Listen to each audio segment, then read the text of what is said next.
अस्सलाम वालेकुम वरहमतुल्लाह dear students. तो आज जो हमारा टॉपिक बनता है वो कुछ यूनिक फिनोमेना को हमने एक्सप्लेन करना है। One of the unique phenomena is magnetic levitation.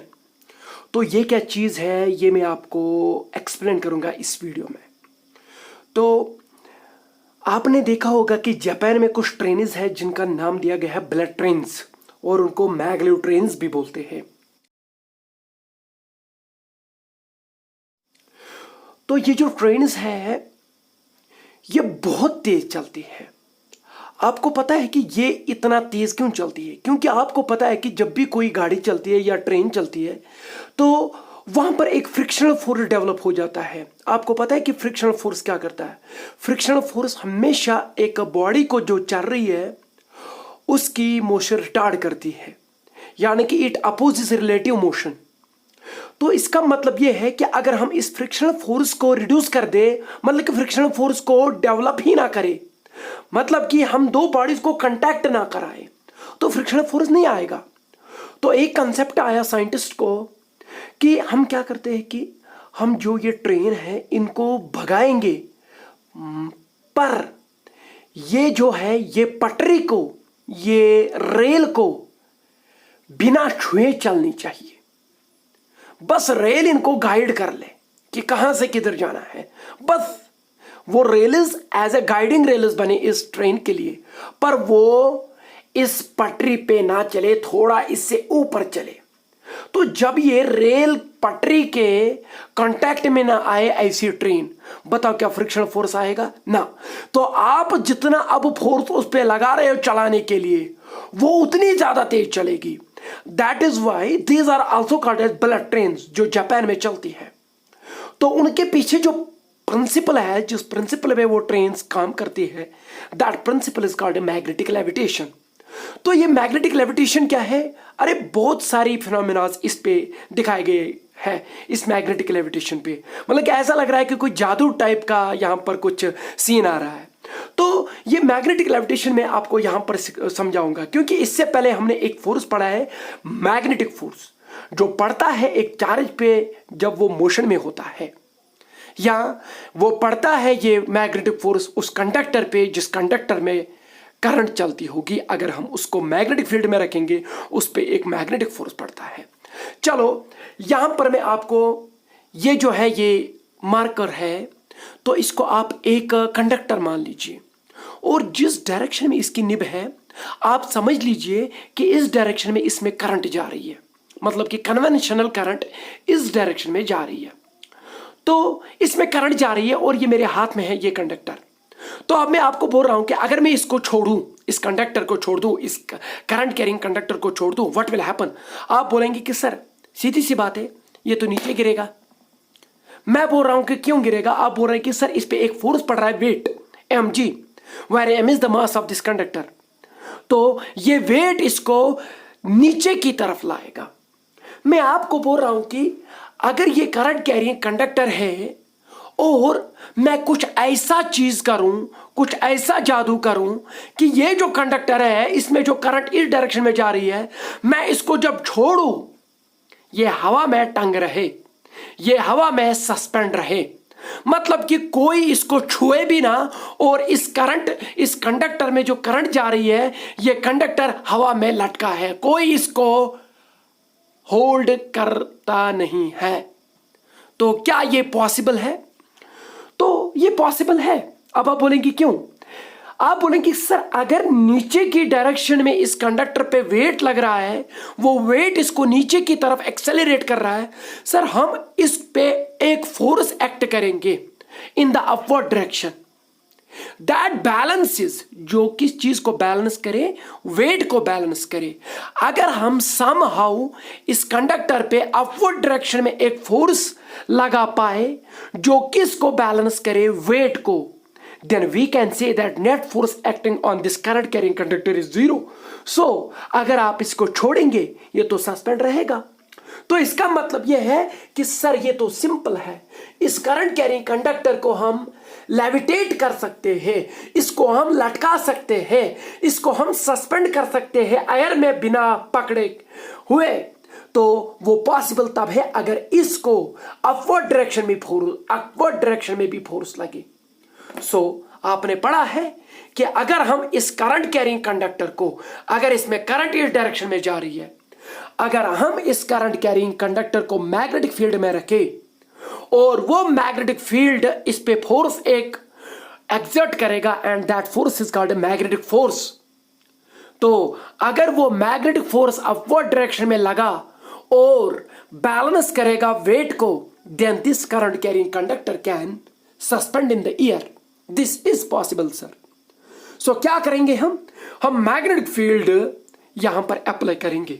इस कंडक्टर में क्या करेंगे, इसमें करंट जा रही है in this direction, are you getting me, in right words, इस डायरेक्शन में करंट जा रही है।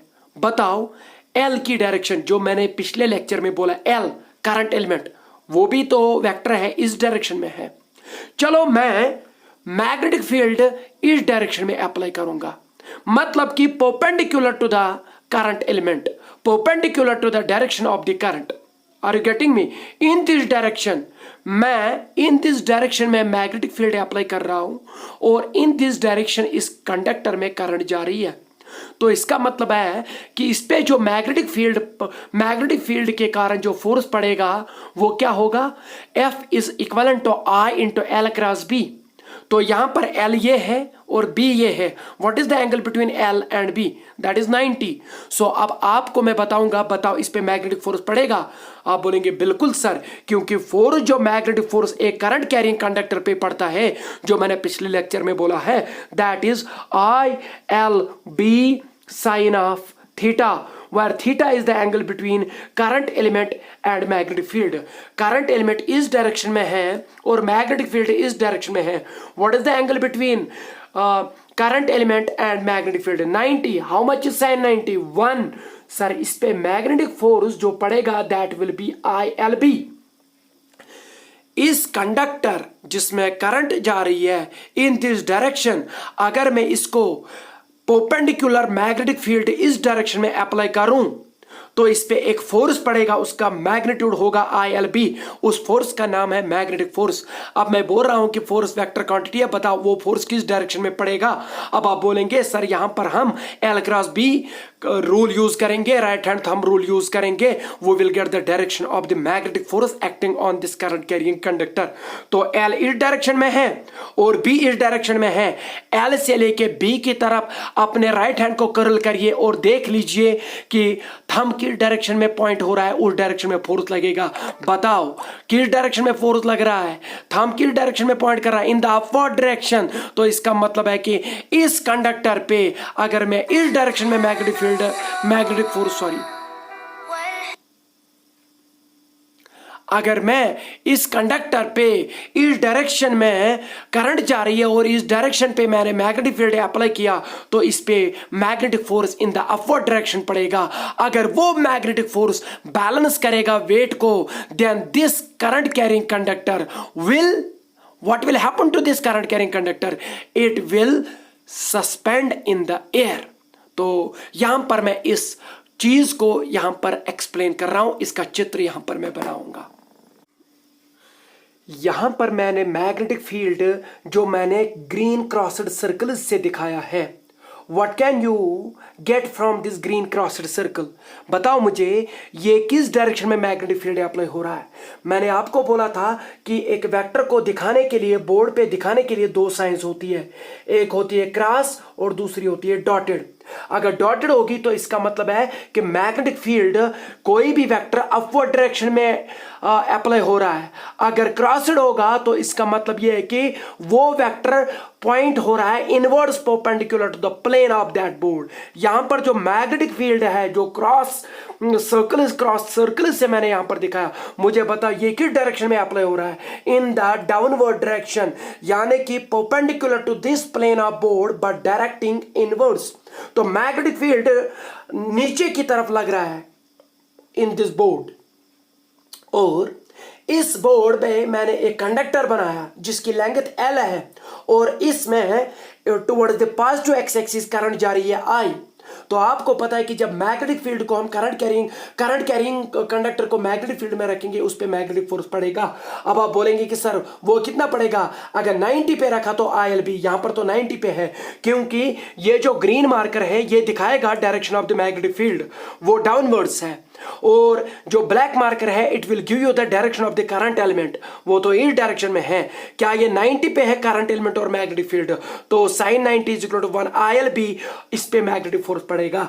नाउ आपको मैं बोल रहा हूं कि बताओ किस दिशा में इस पे मैग्नेटिक फोर्स लगेगा। आप बोलेंगे L क्रॉस B कर दो, L क्रॉस B, तो इन द अपवर्ड डायरेक्शन यहां पर मैग्नेटिक फोर्स लगेगा, इस डायरेक्शन में मैग्नेटिक फोर्स लगेगा, इस डायरेक्शन में, क्योंकि करंट इस डायरेक्शन में जा रही है, magnetic field perpendicular to the board directing inwards लग रहा है, तो इस करंट कैरिंग कंडक्टर पे जो मैग्नेटिक फोर्स लगेगा वो अपवर्ड डायरेक्शन में लगेगा।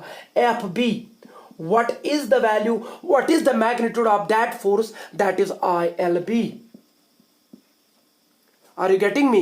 और इस कंडक्टर पे जो वेट लग रहा है वो डाउनवर्ड डायरेक्शन में हो रहा है। How much is that? mg, where m is the mass of this current carrying conductor।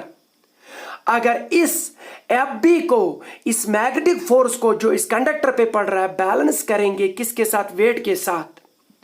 If this happens, तो if FB gets balanced with weight, तो नेट फोर्स कितना पड़ेगा? ये वाला फोर्स, मैग्नेटिक फोर्स, इसको अपवर्ड डायरेक्शन में ले रहा है और वेट इसको डाउनवर्ड डायरेक्शन में ले रहा है, पर दोनों का मैग्नीट्यूड सेम है, अपोजिट डायरेक्शन है। तो इसका मतलब ये है कि इस पे नेट फोर्स 0 है। तो ये जिस हाल में आप इसको छोड़ेंगे, रेस्ट में आप इस कंडक्टर को छोड़ेंगे, आप करंट कैरिंग कंडक्टर, ये उसी हाल में रहेगा। इसका मतलब ये है कि ये लेविटेट हो जाएगा एयर में, ये सस्पेंड रहेगा एयर में जब मैग्नेटिक फोर्स वेट के बराबर हो जाएगा। तो magnetic force is ILB and weight कितना है? mg। अब आप बोलेंगे कि सर हमने इस करंट कैरिंग कंडक्टर को लेविटेट करना है, हमने इसको सस्पेंड करना है एयर में बिना टच करे हुए, बताइए सर हम कितना मैग्नेटिक फील्ड इसको इस डायरेक्शन में, परपेंडिकुलर डायरेक्शन में अप्लाई करें? तो वो यहां से निकलेगा B is equal to mg divided by IL। तो अगर आप इतना magnetic field mg is nothing, mass of the current carrying conductor, and g is 9.8, I is the current passing through this conductor, L is the length of this conductor, इनका value यहां पर put कर दो और आपको magnetic field का magnitude निकलेगा। उसको परपेंडिकुलर अप्लाई करो इतने मैग्नेटिक फील्ड को जब आप अप्लाई करेंगे यहां पर perpendicular to the direction of the current carrying conductor, तो क्या होगा कि ये जो करंट कैरिंग कंडक्टर अब होगा ये लेविटेट हो जाएगा, ये क्या हो जाएगा? ये सस्पेंड रहेगा एयर में। और यही कंसेप्ट बुलेट ट्रेन्स में भी यूज किया जाता है। वहां पर भी बुलेट ट्रेन्स को मैग्नेटिक फील्ड में रखा जाता है और उनको मैग्नेटिक फील्ड की वजह से जो मैग्नेटिक फोर्स उन ट्रेन्स पे पड़ता है, उन इलेक्ट्रिक ट्रेन्स पे पड़ता है, तो वो उनको अपवर्ड डायरेक्शन में लग रहा है और weight of the train downward direction में लग रहा है, तो वो लेविटेट हो जाते हैं। वो थोड़ा बहुत हम उनको ऊपर रख सकते हैं रेल से, तब जाके उनकी स्पीड बहुत हो जाती है, जिसकी वजह से उनका नाम पड़ा बुलेट ट्रेन्स और maglev trains. Maglev means nothing, magnetic levitation trains भी नाम पड़ा है उनका। तो ये प्रिंसिपल पे काम करती है वो ट्रेन्स। और इतना ही नहीं, बहुत सारे और भी चीजें की जाती है।